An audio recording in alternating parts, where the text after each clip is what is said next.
Hey YouTube, Joseph here.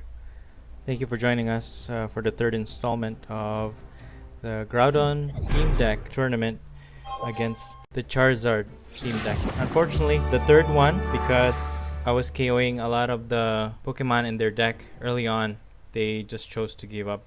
So I'm here featuring another battle that I had in another tournament to show how I'm able to use the Groudon deck to come up on top against the Charizard theme deck.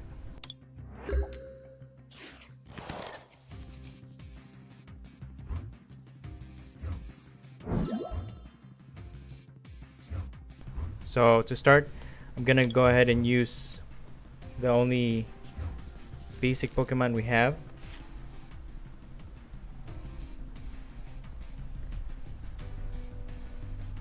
And we're facing off again Farfetch'd on the Charizard deck.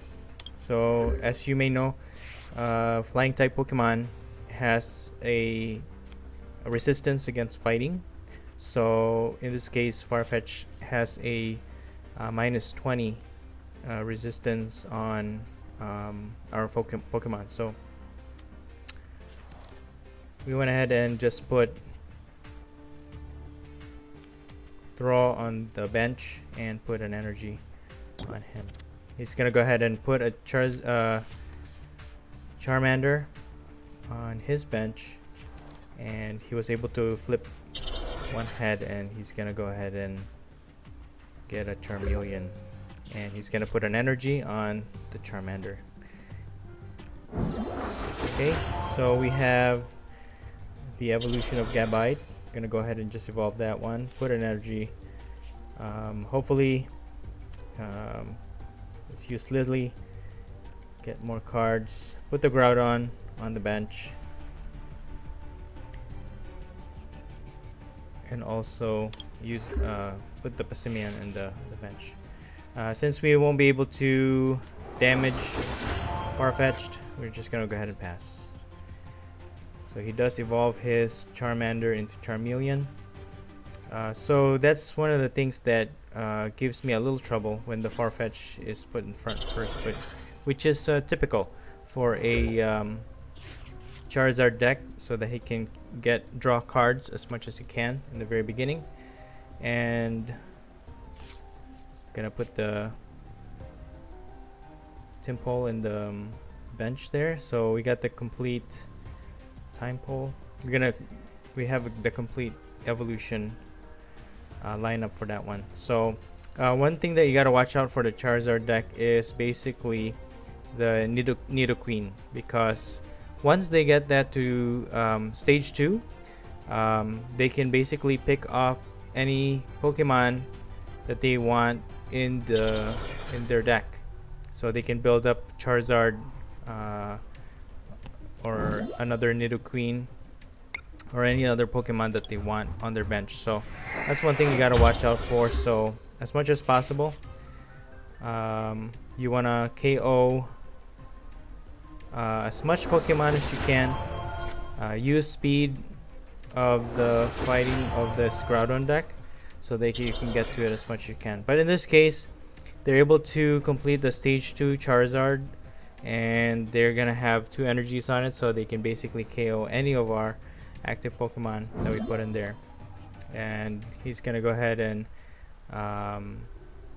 evolve into Nidoran in his bench, and then use Cynthia. I was trying to build up Groudon so that I can KO Farfetch, but since he switched it to Charizard, he or she decided to, our opponent decided to just KO our Groudon. So that's very unfortunate, but that's the thing with tournaments. You never know how it's gonna go. So just keep going with the battle. See, like right now we don't have any energy. So we're gonna go ahead and use State and Lisa so that we can get a new set of cards in our hand. So we do get another throw, but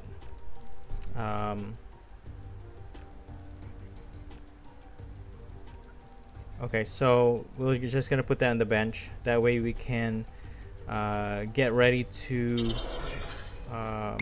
put damage counters, damage on our opponent as much as we can. So I went ahead and just put a energy on Passimian so that we can at least get a 20 damage on Charizard. So as we know, Charizard's ability, he will do 20 damage to himself, but he gets free energy from the deck. So that's why that deck is busted really, and one of the hardest team decks to go against. And but one of the techniques that you could use is, since a lot of the Groudon Pokemon can deal at least 100 or more damage, especially Thraw can do 120, as long as there's one Pokemon in your bench that has a damage on it already.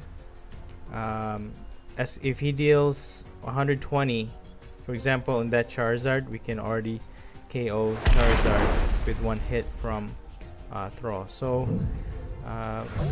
he gets our opponent gets 2 prize cards ahead of us already.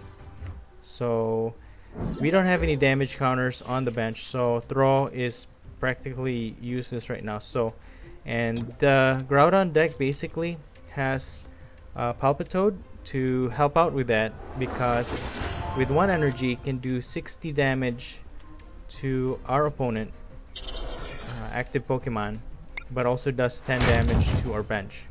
It's a double-edged sword, because if we use Palpitoad too much, you have too much damage counters on your bench Pokemon, and could possibly be the cost that will cost you the game, because you will want to tank hits along the way when you battle against other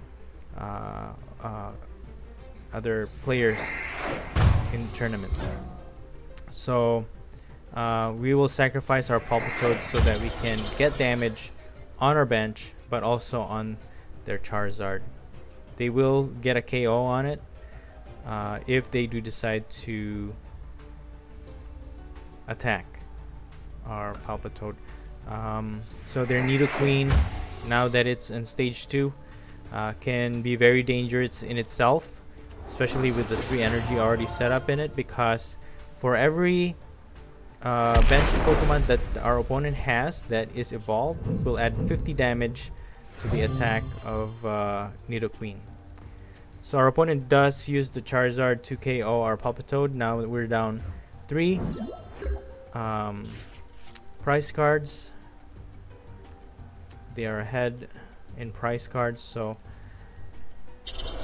we can technically use Palpitoad to KO their active Charizard right now. And I'm going to use Cynthia so that we can get new sets of cards in our hand. And I'm going to go ahead and use communication, Pokemon communication, to get the final evolution for Garchomp. So that, since they are ahead in prizes, our Garchomp does 80 more damage to an already powerful base set or base attack. So we would be able to KO even this Nidoqueen with 160 HP.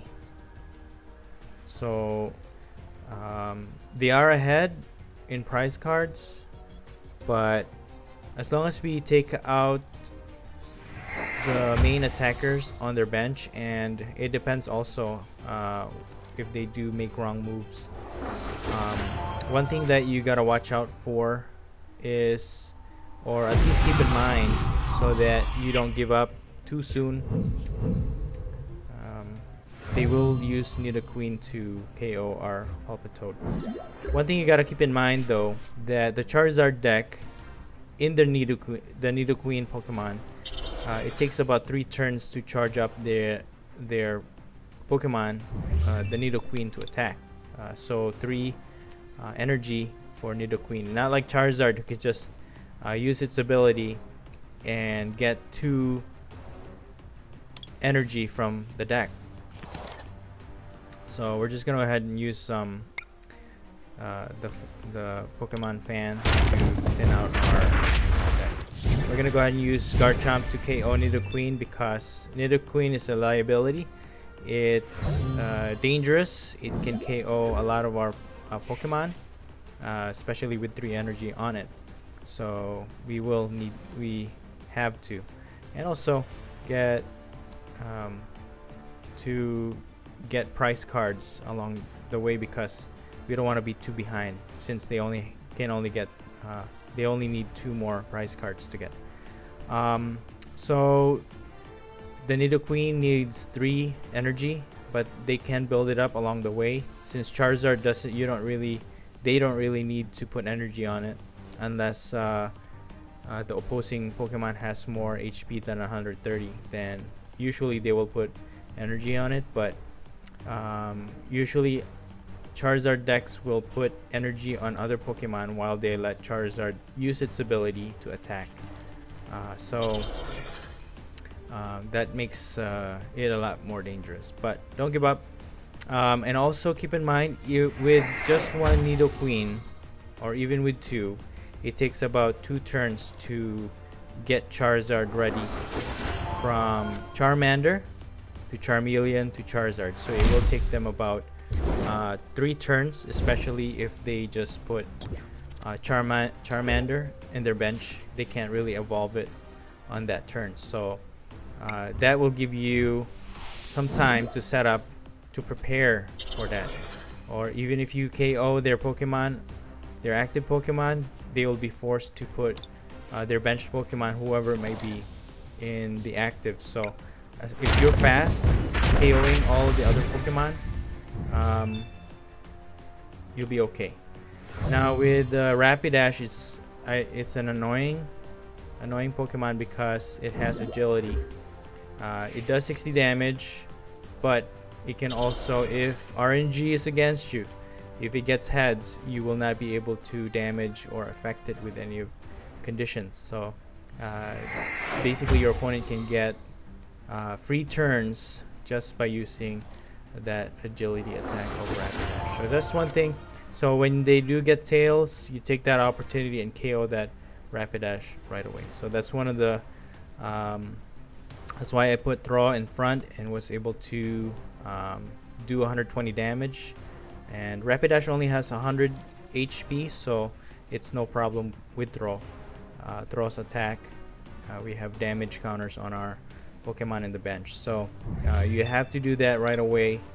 Otherwise, you could potentially lose, because when you give your opponent free turns, it allows them to set up more of their Pokemon in their bench, so that you basically will lose all of your Pokemon to their already set up Pokemon in their bench. So with Thraw, he will, even with the resistance of Farfetch'd, we should still be able to KO it because it only has 80 HP. So what we're gonna do is basically prepare, and since they are ahead 1 prize card of us, if they KO our Thraw, what will happen? Well, they could use Charizard to KO Thraw, but we can also use Garchomp to KO the Charizard. And with no Pokemon, with no evolution in their bench, the Nidoqueen would only be doing 10 damage.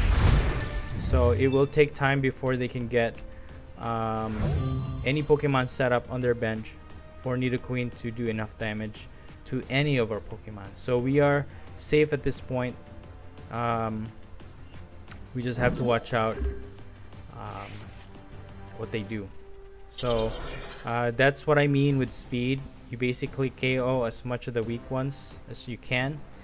Charizard, they get 20 damage in the very beginning, usually, if they don't put energy on them. So that will leave Charizard with only 130 HP. So if you use Thraw, you basically will do 120 damage to Charizard, so that will leave it with 10 HP. So it's basically KO'd unless you leave it alone, so they can't really attack with that Charizard. But in this case, we will go ahead and just KO their Charizard, and we didn't even have to use or discard an energy to increase our attack, because since they were still ahead with prize card, our attack, the Garchomp's attack was increased, so we were able to KO Charizard. So they will put Nidoqueen in the active. However, that's one of the things that what I'm sad about the Charizard deck, is because it takes time for evolution to take place. But even with that one Rapidash in their bench, we only need to take one more prize card, and they will only be able to do 60 damage on us. So it won't be able to KO our Garchomp. That's why we put Garchomp in the front.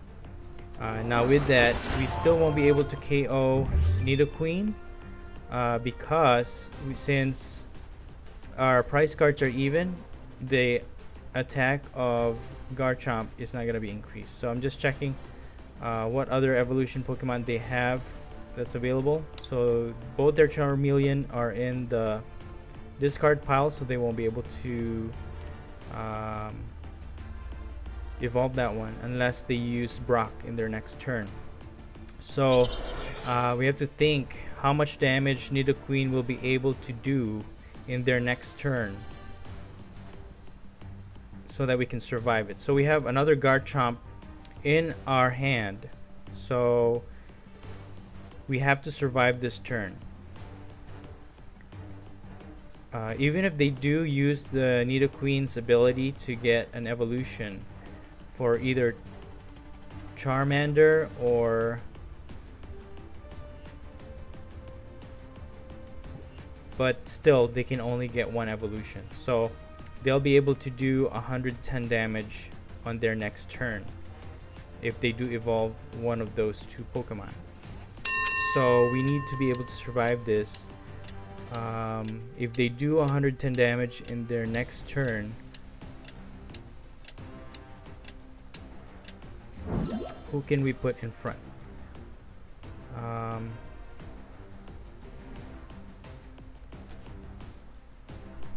So